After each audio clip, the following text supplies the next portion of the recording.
This episode is brought to you by LinkedIn. Psst, healthcare pros, word's out, and it's too good to keep quiet. Look, LinkedIn is revolutionizing job hunting, making it possible to search by specialty, shift preference, and salary. Endless scrolling is out. Whether it's a mental health therapist or dental hygienist, finding the perfect role is faster and easier than ever. Head to linkedin.com/healthcare and start your search today. This is Let the Record Show, using common sense. Now, here are your hosts, Judge Richard Weinberg and Chairman Jesse Garcia. Welcome back to Let the Record Show. I'm Judge Richard Weinberg. With me is my good friend, esteemed colleague, Chairman Jesse Garcia of the Republican Party. Jesse is the Vice Chair of the State Republican Party as well as the County Chair of Suffolk County. Well, Jesse, the great Chinese curse is beware about living in interesting times.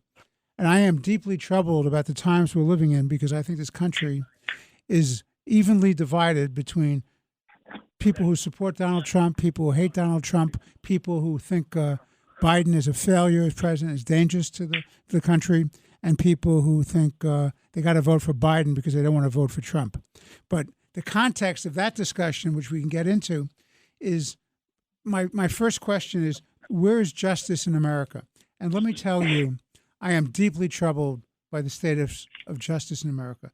What you have here is you have the weaponization of criminal justice system against political opponents. And you also have the cover-up of the Biden influencing peddling allegations by the Justice Department and some members of the FBI and the IRS, as well as whistleblowers coming out of both the FBI and the IRS.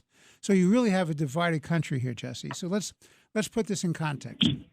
Let's start with Trump. They now have the fourth indictment against him. One, a state indictment in New York for fundamentally a civil business deal. One in Florida having to do with retention of documents, which they say he did not have the right to possess, and he obstructed justice. Then you have the January 6th situation, but they're not charging him with incite to riot, but they're saying that he didn't act properly and interfered and he obstructed with official government actions in the work of the Congress. Now you have the last one, which is fundamentally attempting to influence the outcome of an election illegally, and they throw in the so-called RICO statute, a racketeering organized crime statute.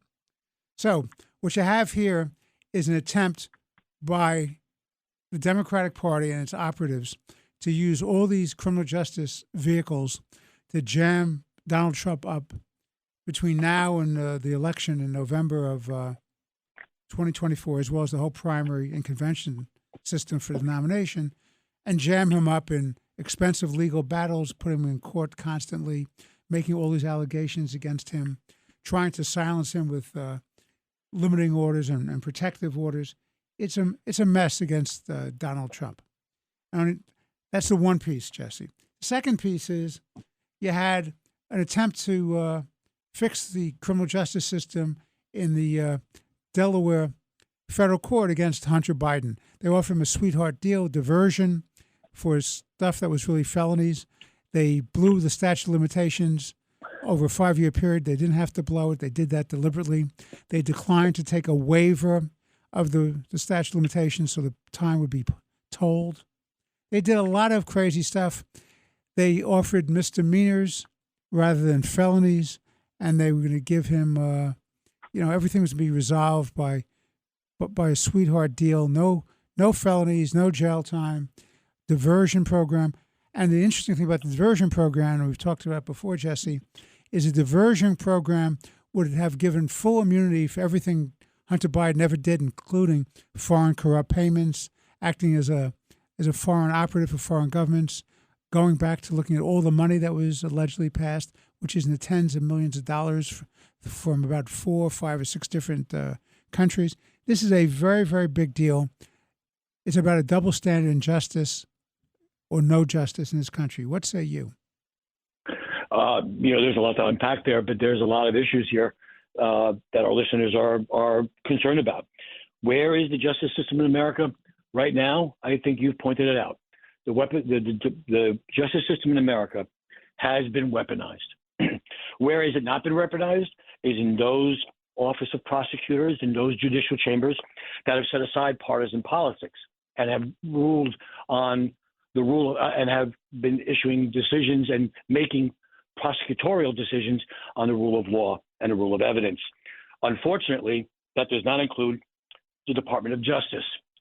And under the Democrat administration of Joe Biden and those before him, it's funny that Donald Trump was accused of interfering with justice, but that was never proven to be the case, and it never was to that point. And you just pointed out there's time and time and time and example of interference for political purposes of the Department of Justice, the FBI. And let's just look at this. Where is there no fair justice in our country?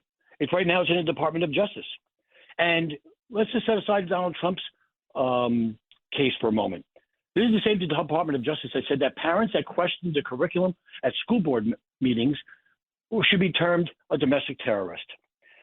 This is the same Department of Justice that you have articulated have brought flimsy cases on January 6th, on the Presidential Records Act, and those cases that are rather flimsy and whatnot.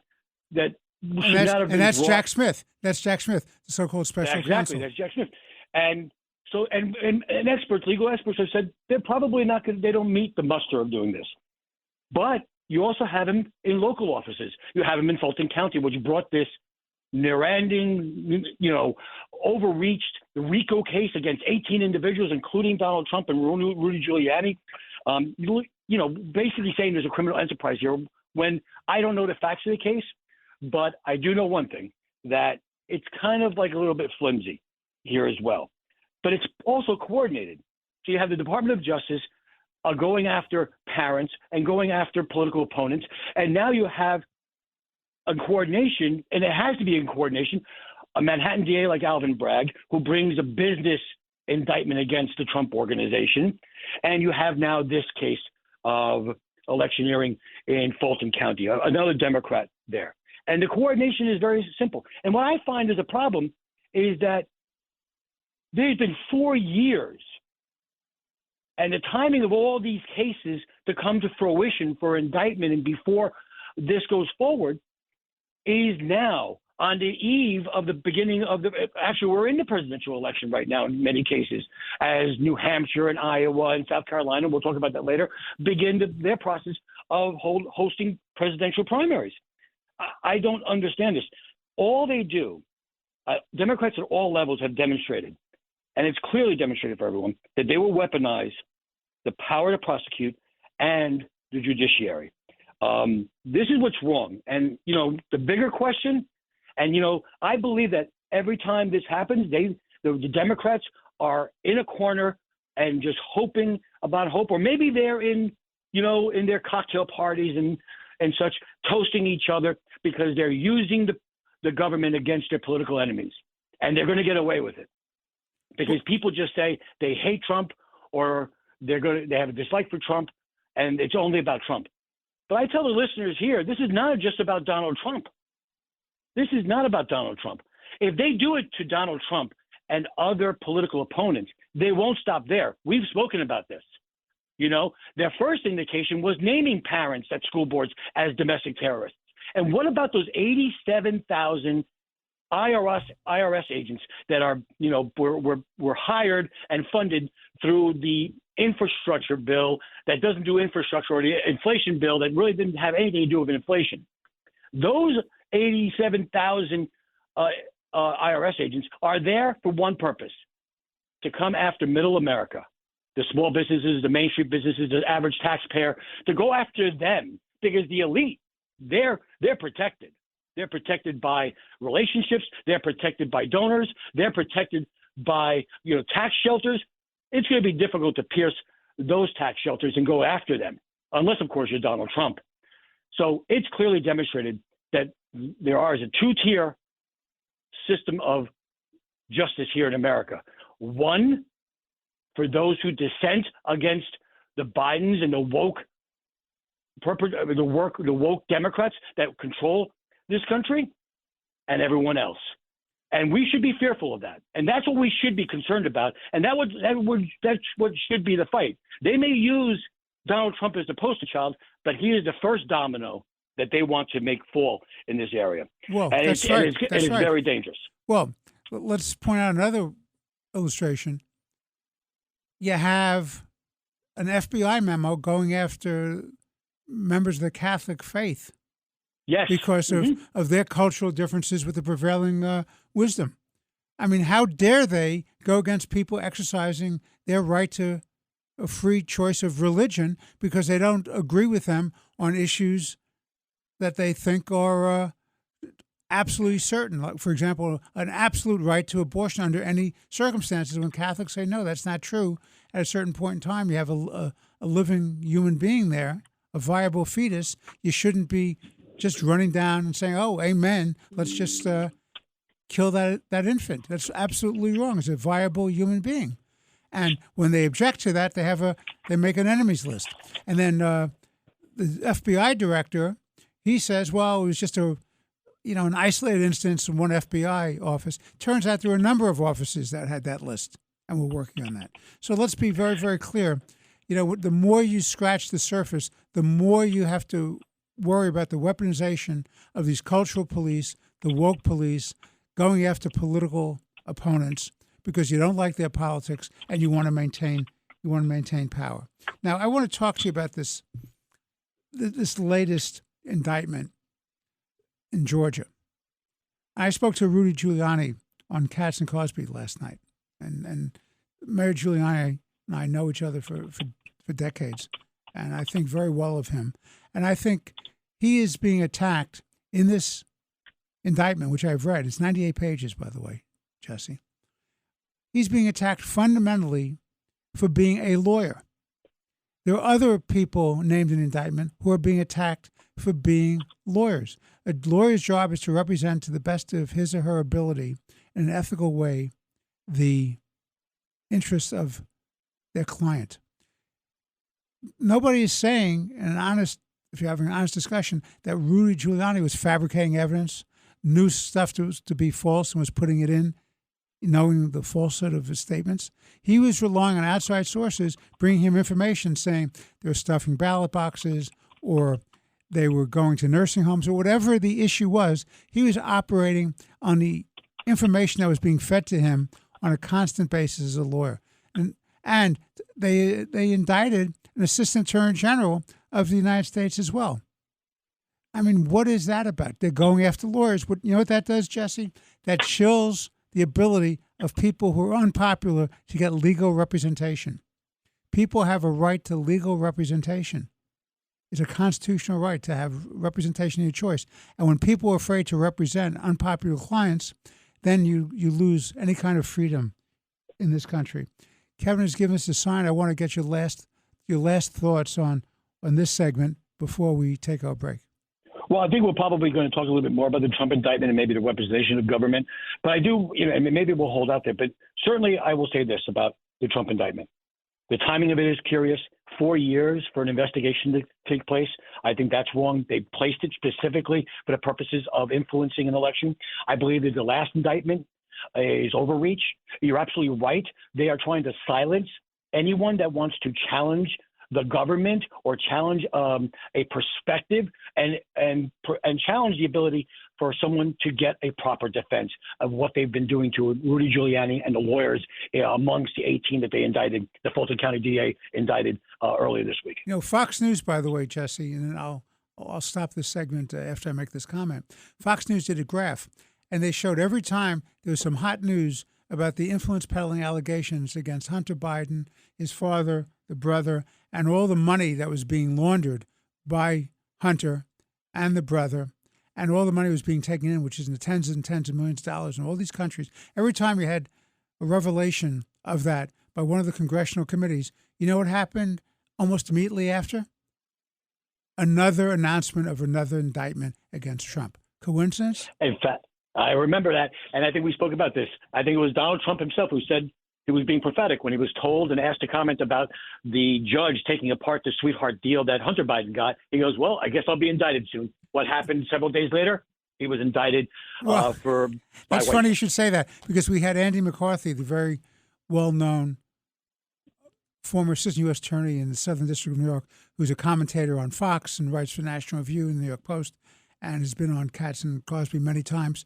And we talked to Andy about that, and I asked him, what's next after the last revelation about the Hunter Biden influence peddling schemes? Oh, he said, I know what's next. And everybody expected some different answer. He says they're going to indict Trump again. And there you go. Yep, exactly. So let's take that break. Kevin's got the hook out. We will be taking a break. This is Let the Record Show with Chairman Jesse Garcia of the Republican Party. I'm Judge Richard Weinberg. Please stay with us. We'll be back in a few moments with more interesting conversation.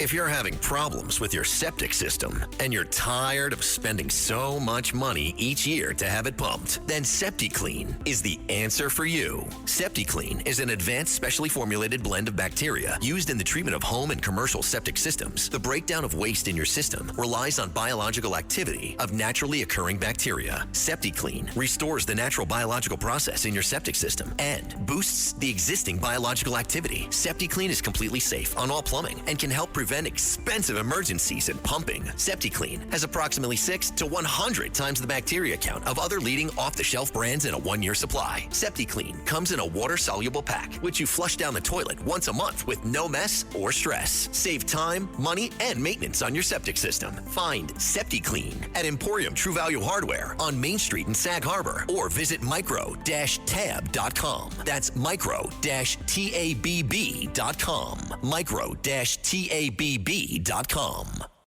ChatGPT Plus is free for college students through May. Here's the thing. You've got a lot to do between now and then. Studying for finals, writing papers, trying to keep your life on track. And ChatGPT can help with all of it. It can quiz you for your econ exam, make a study guide from your French notes, plan out your meals and study breaks. It can get really specific on how you like to learn. It can even help you come up with ways to stop procrastinating. So from now until summer break, take advantage of all the ways ChatGPT can make your life easier. Restrictions apply. Fellas, you know Degree Cool Rush deodorant, right? Well, last year they changed the formula, and guys were mad about it. One dude even started a petition. So guess what? Degree heard us, admitted they messed up, and brought the original Cool Rush scent back exactly how it was. And it's in Walmart, Target, and other stores now for under $4. So grab some and remember why its cool, crisp, and fresh scent made it the #1 men's antiperspirant for the last decade. Degree Cool Rush is back, and it smells like victory for all of us.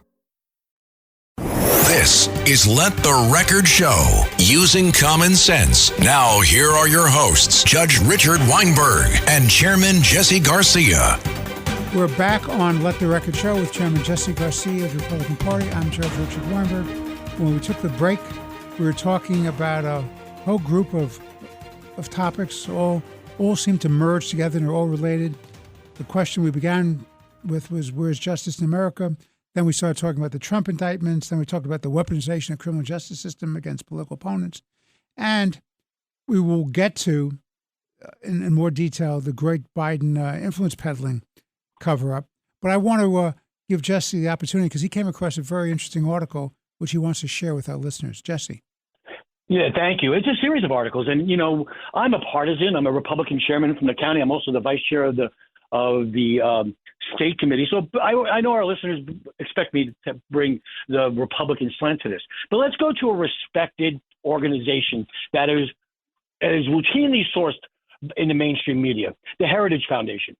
The Heritage Foundation has an entire page dedicated on commentary, examples, investigations on the weaponization of government, specifically commentaries and investigations in here. And this is just a touch of what we have here on the heritage.org/weaponization-government. They identify ambitious DAs in Georgia in the Trump investigation, but not only just Trump, but also going after the GOP chairman there. The Hunter Biden cover-up, the Biden documents, presidential documents fiasco, Well, we talked about this, Your Honor. The FBI and the Department of Justice twisting federal laws to change pro-life activists, to try and make it, to chill their ability to free speech and free demonstration for something that they believe in, whether it be religiously or something of faith in that. The FBI Mar-a-Lago raid, the FBI failure to solve bomb threats at historical black colleges, and the fact that the FBI didn't even record their interviews with General Flynn, which is something out of the norm. This is all laid out as the way that the Biden administration and the Democrats have systematically weaponized their government. And I have to say this to Your Honor, you know, the FBI can seem to find these type of issues.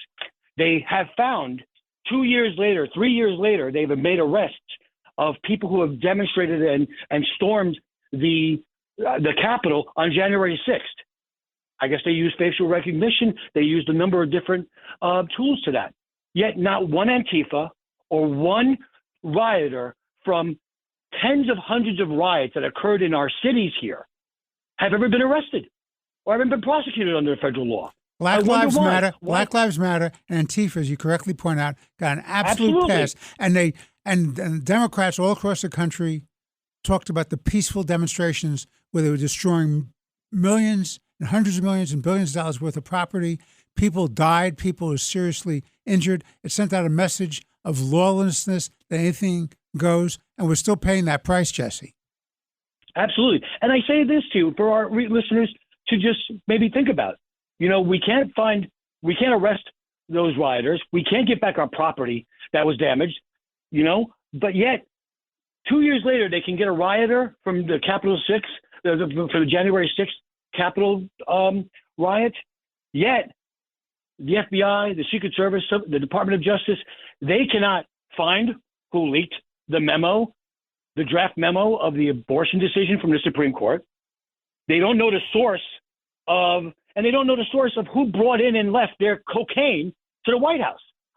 How is any common sense American expect to believe this type of farce? That we can get a Trump supporter 2.5 years later using all this technology, but yet we can't find the source of coke in the White House.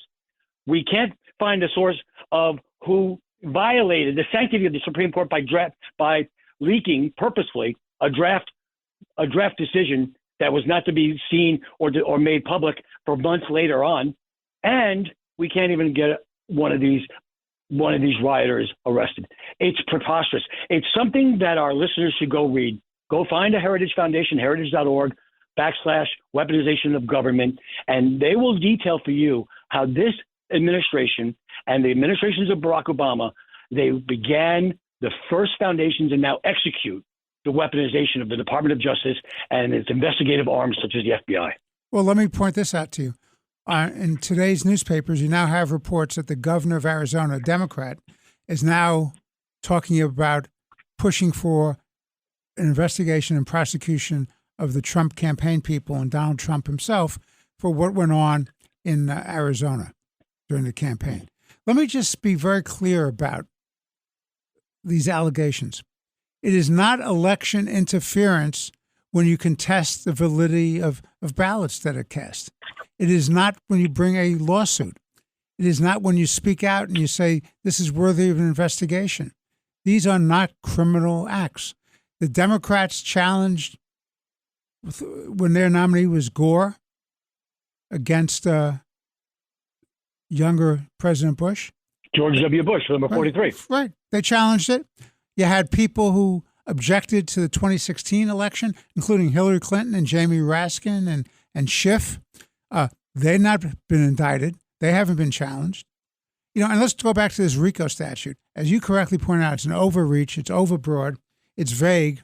It's a bad application of the statute. It has to do with organized crime, a continuing conspiracy. There is no continuing conspiracy here. There is no enterprise. It's a series of acts, individual acts, by people exercising their First Amendment rights to petition the government and for free speech to try to get to the bottom of whether this was a kosher election or not. Okay, so let's be very, very clear about that. And Donald Trump, and you know my thoughts about this, and again, I always say I'm the common sense Democrat. My view about Trump is he was a very good president, but he has an unfortunate habit of tweeting too much and talking too much. And he has, by the way, for a guy who's supposed to be a great communicator, I think he has a limited facility with the English language. I mean that respectfully, but he really does. So, for example, when he phoned Raffensperger, the Secretary of State of Georgia, and he says he has a conversation, and he says, I'm getting these reports that there are ballots out there that are mine that they haven't been counted. He said, I need to have that done.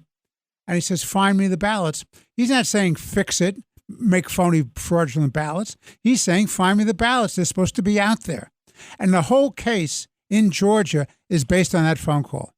Understand that. It all goes. And there are two things there. Number one, was he asking him to do anything illegal? And the answer is no. And at best, there's an ambiguity. So how do you prove that beyond a reasonable doubt? And number two, what do you have here? You have a Secretary of State whose obligation it is to ensure a fair election. So he's the right recipient to get the complaint, because the elections are supervised by Secretaries of State, which is why it's such an important position. So you have, number one, a legitimate complaint to the legitimate person who should get the complaint. That's all you have here, okay? And to add a little insult to injury, to prove a case beyond a reasonable doubt, Jesse, you're going to have to prove that the time that Trump was making these requests, he actually knew that he had lost the election. But he's being fed all kinds of information from outside political types, consultants, his campaign team, his lawyers. He's being fed all this information. Everybody's whispering in his ears, they're doing this, they're doing that, they're doing this, they're doing that. So how could he have anything but serious doubts about what was going on? Now, let me raise another interesting issue about Georgia. And there's a statute. It's called the removal statute, Jesse. It's a federal law that says when somebody who's holding a public office, a federal officer, is indicted for state charges, and in the course and furtherance of their official duties for that conduct, and that's exactly what Biden is denying Trump these rights, because he has a right to challenge this if it's an unfair election, because he is the chief executive officer of the whole country. He's not just acting as a politician there. He's the chief executive officer of the country. He has a right to say that we should have free and fair elections. So he's acting in his official capacity. Mark Meadows, the chief of staff to the president, is doing the same thing. Both of these people are indicted. Meadows has now filed what we call a removal petition. Now let's say what happens with the removal petition. If Trump and Meadows are allowed to have this case removed to the federal court, what are you going to do with the other 17 defendants? You're going to bifurcate, sever out, keep these two guys, or even the Assistant Attorney General of the United States is entitled to this as well. So you're going to separate out the office holders from the other remaining defendants? Because they're all named in the RICO. How are you going to try that case? You have one RICO trial going on in the state courts of Georgia, another RICO case going on before a federal judge in the district in Georgia. I mean, give me a break. This makes no sense. So she's not intellectually honest. She's a sloppy lawyer. They had the leak of the grand jury indictment on the website, Jesse. Catch this, before it's voted on by the grand jury. How did that happen? And why did that happen? What say you? Well, they even had the jury foreman on a PR tour where she actually made the entire case look political and preposterous. Yeah, that was the two-step grand jury process they have in Georgia. Yeah, I mean, that in itself is a crazy application. But this Your Honor, you also brought up, and I mean to interrupt, you brought up Hillary Clinton. Don't you think that Hillary Clinton is the last person that should be discussing election interference? One would think that anything on these cases. Of course. Number one, she laughed. She was laughing at this. This is not a laughing time for America. And the hypocrisy is unbelievable.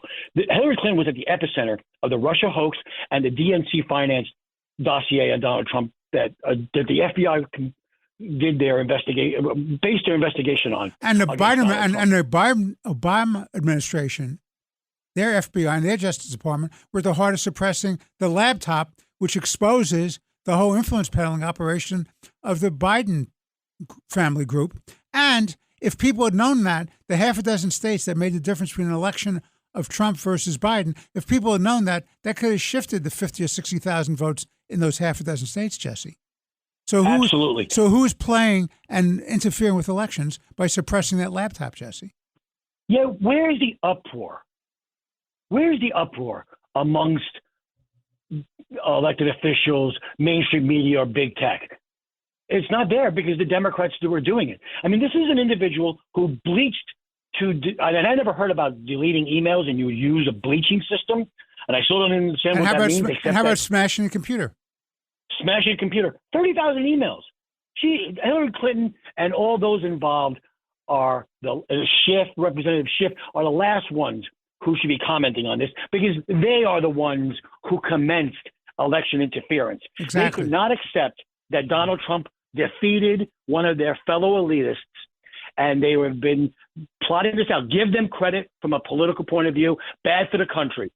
They began this process with the help of some never-Trumpers that just could not get over it either to take down Donald Trump. They did it with COVID. They did it with the 2020 elections, and they continue to do it because there's something that concerns them about what Donald Trump represents and who he represents. Well, I want to begin. Let me shift gears. I want to begin discussion, and then we're going to have to take a break because Kevin's giving me a sign. I want to talk to you about what I call the Great Biden Influence Peddling cover-up. Mm-hmm. Okay, so you just had, and let's focus our listeners' attention on this. You have this guy, David Weiss, is U.S. Attorney in Delaware. Everybody says he was a Trump appointee, which is correct, but of course he came on the recommendation of the two Democratic United States Senators from Delaware. Let's not forget that. He had 5 years to do an investigation. He allowed the statute of limitations to run. His person, his number two, this Lisa Wolf person, gave heads up to the Biden defense lawyers that they were about to interview Hunter Biden, and then he disappeared from sight. So he never had the ability, neither the IRS or the FBI, to interview Hunter Biden. So they gave him a heads up, okay? And that's the context of that. Then they allow the statute of limitations to run. They come in with a sweetheart deal. You have a smart federal judge who doesn't go for this. They put in a diversion agreement, an immunity provision for all bad conducts, past conduct, and beyond the scope of the failure to correctly file and pay income taxes or the gun charges. It would have picked up the influence peddling scam too. That's how broad this immunization was. It blew up because you had a smart, tough judge. She blew it up. They stopped it. Now you have this game going on where everybody's scrambling. The locals in Delaware U.S. Attorney's Office, now he's a special counsel, are trying to show that they're really doing the job. But the question is, they still haven't gotten a waiver of the statute of limitations, nor have they gotten an indictment. So you know what's happening right now? You have statute of limitations are running, Jesse, with respect to this whole panoply of about a half a dozen foreign countries that paid off tens of millions of dollars to the Biden influence peddling scam. Let's not forget that. They still haven't done anything. But yet they're pointing the finger at each other. Who did what? We had a deal. You should honor it. We didn't have a deal. You misunderstood. And I hope this federal judge holds everybody to account. If I was seeing that in that case, one of the first questions I would ask is, gentlemen and ladies, the statute of limitations is running. Would you please tell me what the government is doing about that statute of limitations? What is the defense doing about that statute of limitations? We can have another example where cases go stale and can't be prosecuted because of that. You're asking me to preside over that kind of farce? That's what I would do if I were the trial judge. I have to take... I'm sorry, go ahead. And that's what the judge actually did. She, doing her job, actually took apart this case. But now let's see what happens in the next round with the clock still running. All right, this is Let the Record Show with Chairman Jesse Garcia, the Republican Party. I'm Judge Richard Weinberg. We'll be back in a few moments for the third segment of Let the Record Show. Please stay with us for more interesting conversation. We off? 30 seconds of carefree bliss. Oof, like wind in your hair carefree. Oh, like using Clorox Disinfecting All-Purpose Cleaner in the home carefree. Yes! Like dog slobbing on the coffee table and cleaning it with Clorox Carefree? He's on a roll now. Spit toothpaste on the faucet? You got it. You got it. Peanut butter on the light switch. Oh, spritz, spritz. Spritz, spritz. Clorox, man. Clean feels good. Okay, we're back. Use as directed. This episode is brought to you by Progressive Insurance. Do you ever find yourself playing the budgeting game? Well, with the Name Your Price tool from Progressive, you can find options that fit your budget and potentially lower your bills. Try it at Progressive.com. Progressive Casualty Insurance Company and Affiliates. Price and coverage match limited by state law. Not available in all states.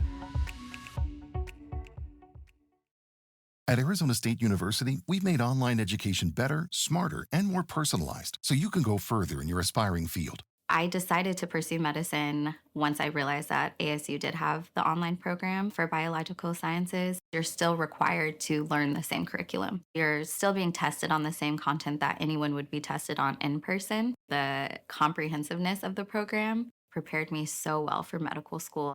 Explore over 300 programs at asuonline.asu.edu. This is Let the Record Show, using common sense. Now, here are your hosts, Judge Richard Weinberg and Chairman Jesse Garcia. This is Let the Record Show with Chairman Jesse Garcia of the Republican Party. I'm Judge Richard Weinberg. Jesse, again, I'm the House Democrat. You're the House Republican. We both try to be fair and reasonable human beings. We care about our country. We both love this country deeply. And I will say again what I've said from the very, very beginning. The idea to me, Jesse, of having an election in 2024 where the Democratic candidate is Hunter Biden with his vice presidential nominee, Kamala Harris, and Donald Trump, whoever he would select as his vice presidential candidate, I think is an awful situation for the future of this country. I say, and I beg these two gentlemen, you've had your time on the stage. Get off the stage, bring in fresh blood. Neither one of these people can govern this country and bring us back together. There will be no unity, whether it's Biden or Trump, for unity in this country. We face the axis of evil that you and I have discussed. It's Iran, and it's Russia, and it's China, and it's North Korea, and it's Venezuela, and it's Cuba. You have this whole axis of people working together, these countries trying to subvert us. You have the Wagner Group that's operating, just won over the sixth state in Africa, okay, where you have the natural resources. These are serious challenges, and yet we have these two old men who have incredible baggage. Trump, who's going to be under God knows how many more indictments. He has at least 4. He's going to be litigating the whole time during the campaign season.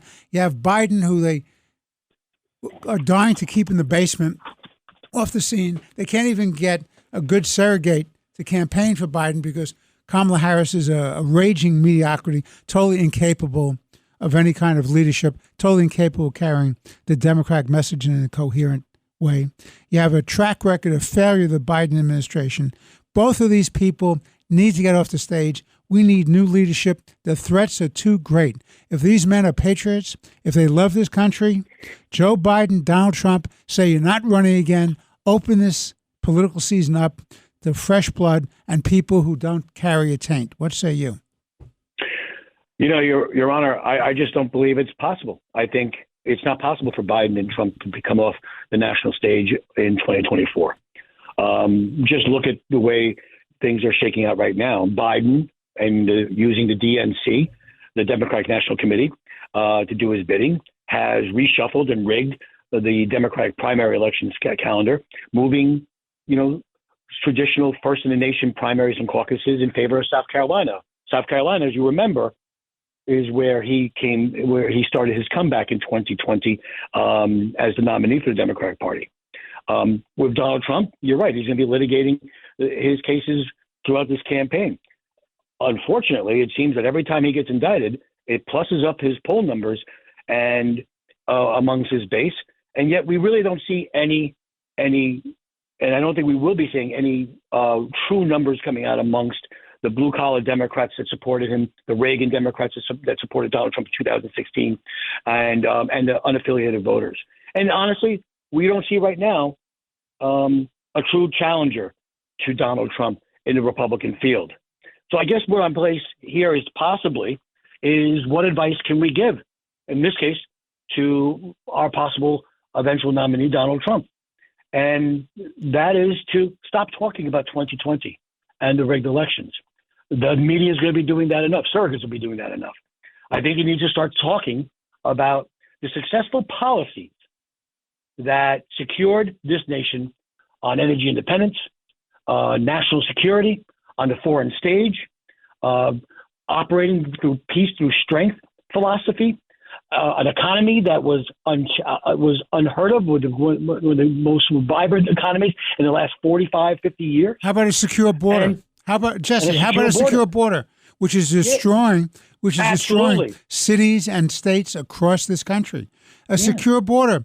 Biden is violating his oath of office to protect and defend this country and this Constitution and the laws. Right. I mean, how does this guy run again?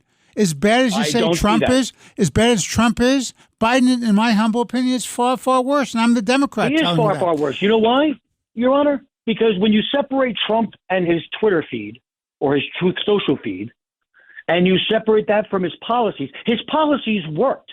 Absolutely. When we polled Donald Trump, we pulled his policies separate from his personality, and the numbers were flipping because his policies worked. We were energy independent. We were nationally secure. We had a secure border. We were actually stopping illegal, unvetted aliens from crossing over and bringing in gangbangers and bringing in violence, bringing in human trafficking, and bringing in fentanyl that kills our streets. We were doing that. Yet, unfortunately, sometimes people vote emotionally. But that's on us as candidates and political parties to make that change and that difference and make that case and that message. And that's what I would be saying if I'm advising Donald Trump. There's enough people and enough publicity out there about the fact that you believe that your election was stolen in 2020. But right now, the people, after 4 years of Joe Biden and the woke Democrats, are in trouble. They need help. They need a rescuing. We need to start talking about those positive policies that change people's lives for the better during his 4 years, and how enacting even more similar policies is going to change Americans' lives and make America great again. You know, I think it was Nikki Haley, Governor Haley, Ambassador Haley, who said that if you're voting for Joe Biden, you're really voting for Kamala Harris for president. That's true. And honestly, do we really want to have this person with no accomplishments? All she is an example of identity politics. She was picked because she was a minority woman. She has no qualifications. Every step in her career, she's moved up and up and up and up because of identity politics. She has no ability, no accomplishments, no judgment. She is the wrong person at the wrong time with all these great threats we have both domestically and internationally. Will people really vote for an old man who they have to bury in the basement because he's not capable of doing anything in a meaningful way? Is this man capable of going on a debate stage and going head-to-head with Donald Trump or any other Republican candidate? No, he's not. They need to get Biden off the stage, and they have to get rid of Kamala Harris. At least have the decency, Democratic Party, my fellow Democrats. If you're going to run Biden, get somebody of real ability. God forbid if this man is no longer capable of filling the oath of office and to continue either alive or mentally to do this job, that we have a new president who is not an absolute raging mediocrity. What say you? Absolutely. They should do something good for the country. Their policies haven't worked, and their people's confidence in their government has waned. They have no confidence in our institutions. They've battered our institutions. The Democrats have battered our institutions. Their woke, progressive, one-party rule policies have hurt this country and have turned this country against its people. That's a problem. But they should be doing something that's right, because we are dealing with mediocrity. Because I don't think there's a big question, and I have to tell you, if you compare both individuals, both men, both nominees, I think it's more likely that Donald Trump would be able to complete his term as opposed to that of Joe Biden. Only because, I mean, he's so out of touch with reality. His comment about the wildfires in Maui, where more than 106 people have been killed, was a no comment, and he's tone deaf, hanging out on the beaches of Delaware while a state is burning. That's where America doesn't have confidence in his leadership. Whatever you want to say about Donald Trump, you knew where he stood, you knew he was for the American people, and you know he was for America first.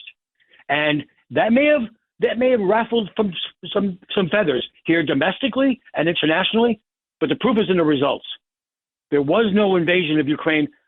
There was no advancements by China. There was no Iran, running roughshod and becoming the power in the Middle East.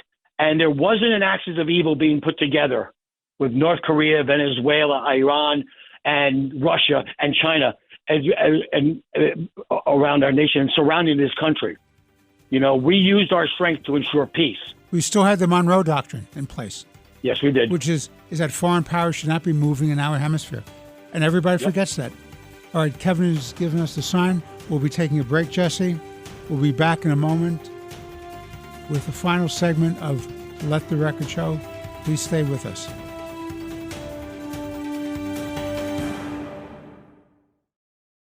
This is Let the Record Show, using common sense. Now, here are your hosts, Judge Richard Weinberg and Chairman Jesse Garcia. We're back now for the final segment of Let the Record Show with Chairman Jesse Garcia, the Republican Party. I'm Judge Richard Weinberg. Let's talk about a plain truth, Jesse, an undeniable truth. America's cities are dying, and we need to figure out what must be done to protect them. Let me tell you about another truth. There's a great population loss from some states to other states. And what do they all have in common? The blue states, the ones that are captured by the state legislators and the governors and the local politicians and the municipal governments, which are the true blue left progressives, people are fleeing. They don't feel safe. Their quality of life is going down. They're being overregulated. They're being overtaxed. They're getting out. They're voting with their feet. So that's the great population. The cities are failing, and the states are losing population, and they're losing their tax base and their revenues and their most productive citizens. And none of this is a coincidence, Jesse. What say you? I completely agree.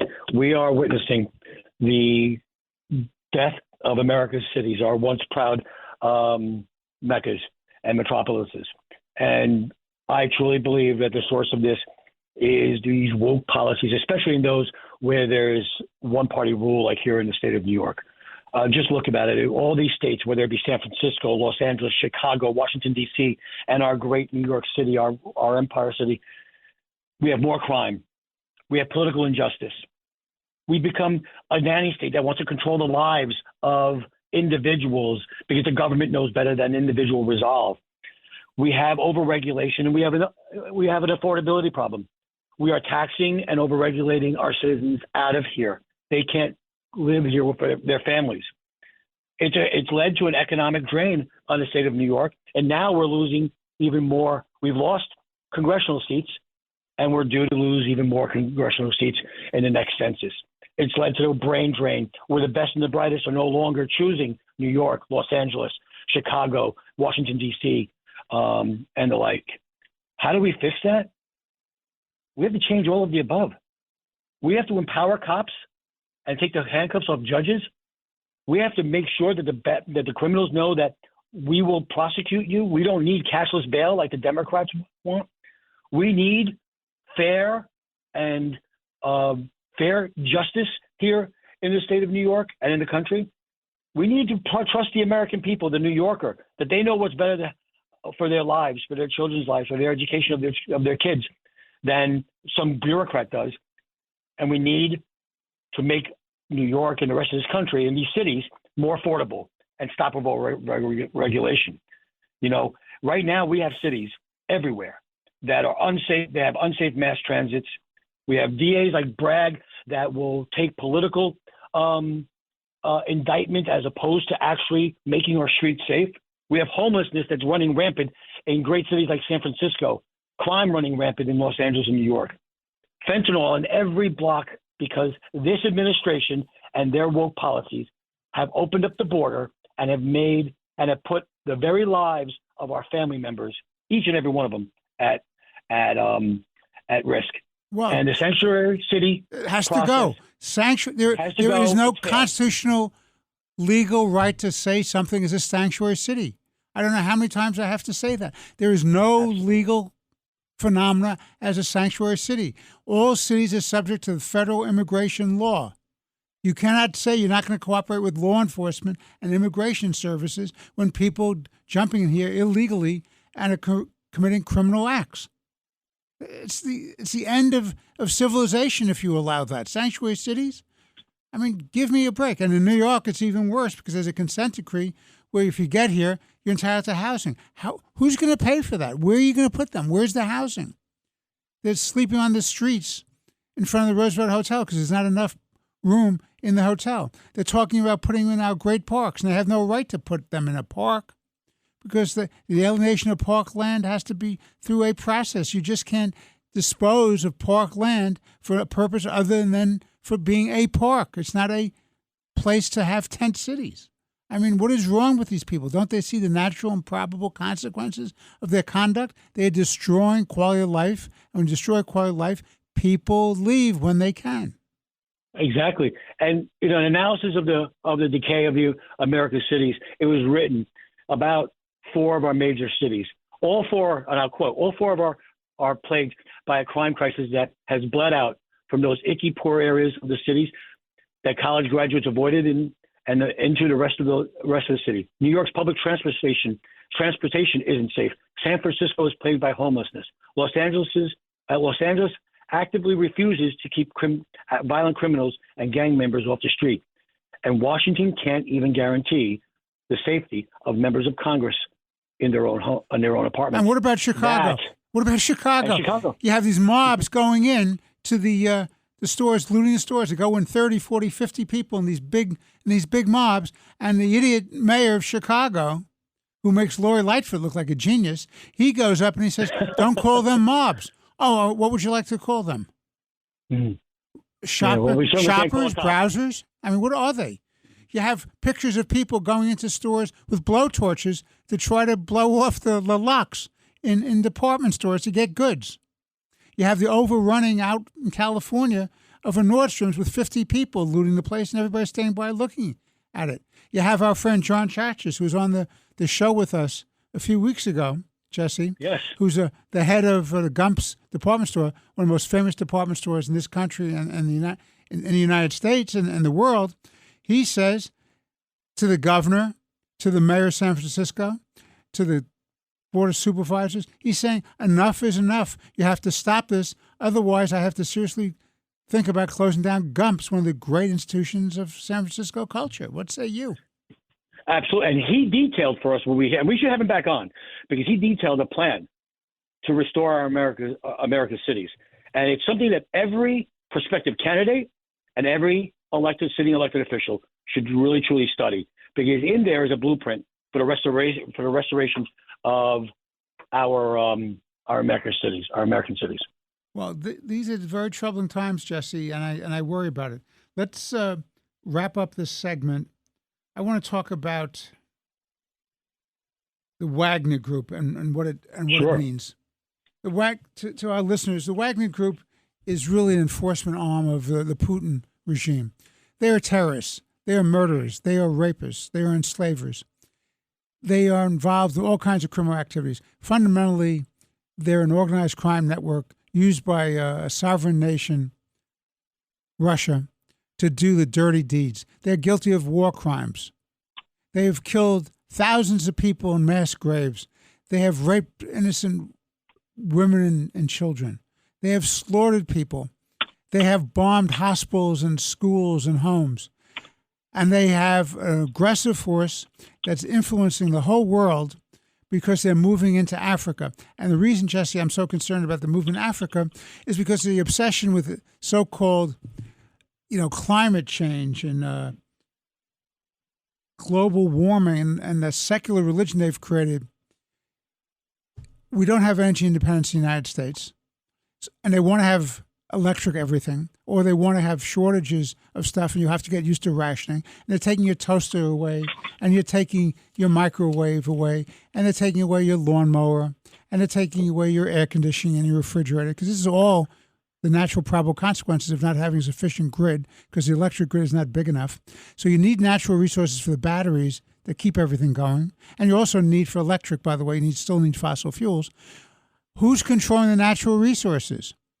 We gave up Afghanistan, which is a source of natural resources. Now they're moving into Africa, and the Wagner Group is a terrorist organization. When is the United States going to declare the Wagner Group a terrorist organization?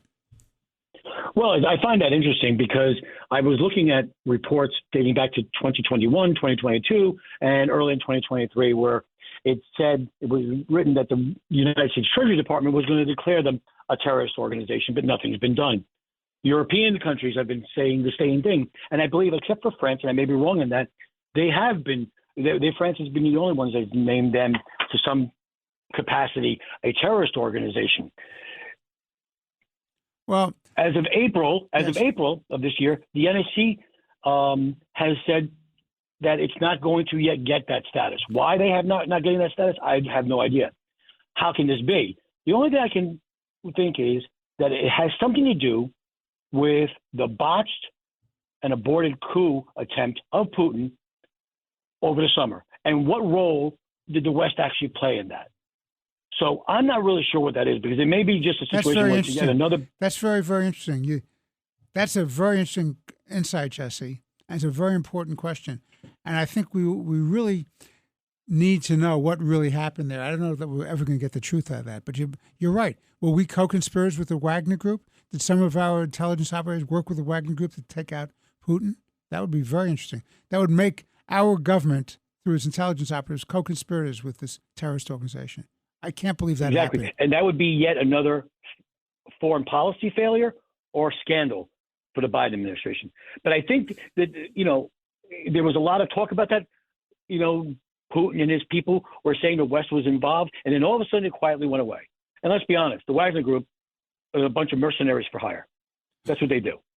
Well, Jesse. And they got bought off by the next highest bidder, which in this case was Putin and Belarus. It's very scary. Very, very scary. Well, Jesse, it's been another interesting, compelling hour. I'm very happy to have you back with us. This has been the Let the Record Show with Chairman Jesse Garcia of the Republican Party. I'm Judge Richard Weinberg. We look forward to being with you again next week on WABC and WLIR. Thank you very much for listening. Thank you, everyone.